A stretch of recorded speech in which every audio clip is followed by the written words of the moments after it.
بسم اللہ الرحمن الرحیم۔ شہر کے ہنگامے سے کافی دور ایک چھوٹا سا گاؤں تھا، لیکن اس گاؤں کے ایک گھر کے سامنے بہت سا رش لگا ہوا تھا۔ دراصل وہ گھر نہیں بلکہ بابے نورے کا آستانہ تھا۔ وہاں آنے والوں میں تو زیادہ تر عورتیں ہی تھیں، لیکن اکا دکا مرد حضرات بھی موجود تھے۔ وہ ایک ایک کر کے کمرے میں جاتے اور اپنی حاجات بابے نورے کو بتاتے، تو وہ ان کے مسائل کے مطابق ان کا تویز کے ساتھ ساتھ دوا وغیرہ بھی دیتا۔ حاجت مندوں میں کوثر بھی موجود تھی۔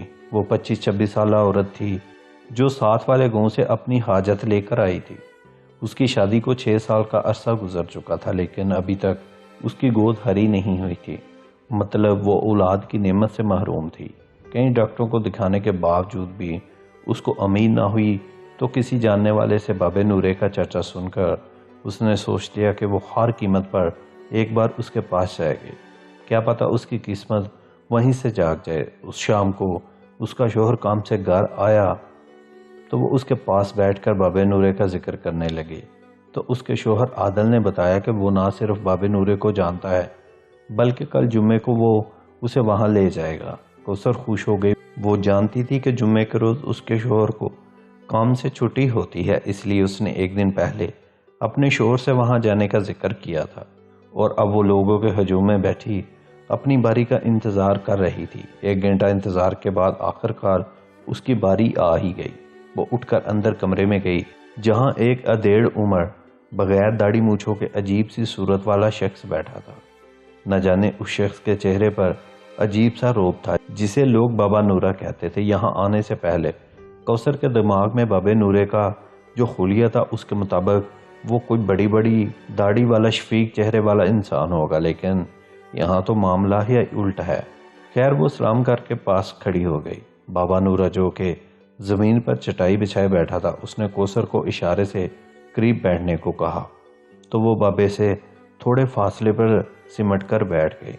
یہاں میرے پاس آؤ نا، ڈر کیوں رہی ہو؟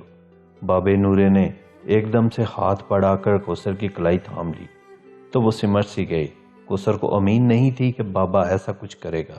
ایک بار تو اس کے دل میں خیال آیا کہ اسی وقت اٹھ کر واپس چلی جائے۔ اسے محسوس ہوا کہ وہ غلط جگہ پر آ گئی ہے۔ جب بابا نورے نے اس کا ہاتھ پکڑا تو وہ غیر ارادی طور پر مڑ کر دروازے کی طرف دیکھنے لگی۔ بابا ہنس پڑا اور کہنے لگا کہ ڈرو مت، میری اجازت اور بلاوے کے بغیر کوئی اندر نہیں آئے گا۔ بتاؤ کیا مسئلہ ہے تمہارا؟ کوئی اولاد کا مسئلہ ہے کیا؟ کوثر نے جلدی سے ہاں میں سر ہلا دیا اور کہا، بابا جی 6 سال ہو گئے ہیں شادی کو، ابھی تک اولاد کی نعمت سے محروم ہوں۔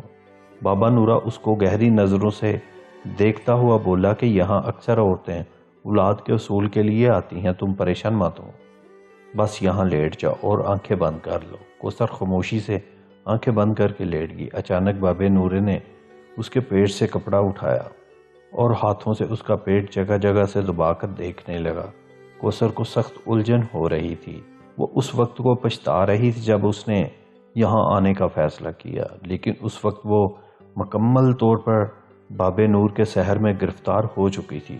وہ نہ تو اس کو کسی حرکت سے منع کرنے کے قابل تھی اور نہ ہی اٹھ کر باہر جا سکتی تھی۔ بابے نورے نے پاس پڑی ٹوکری سے ایک انڈا اٹھایا اور اس پر کوئی تیل لگا کر کوثر کے پیٹ پر گھمانے لگا۔ ساتھ ساتھ وہ کچھ پڑھتا بھی جا رہا تھا۔ چند لمحوں بعد بابے نورے کے کہنے پر وہ اٹھ گئی اور اپنے کپڑے درست کر کے بیٹھ گئی۔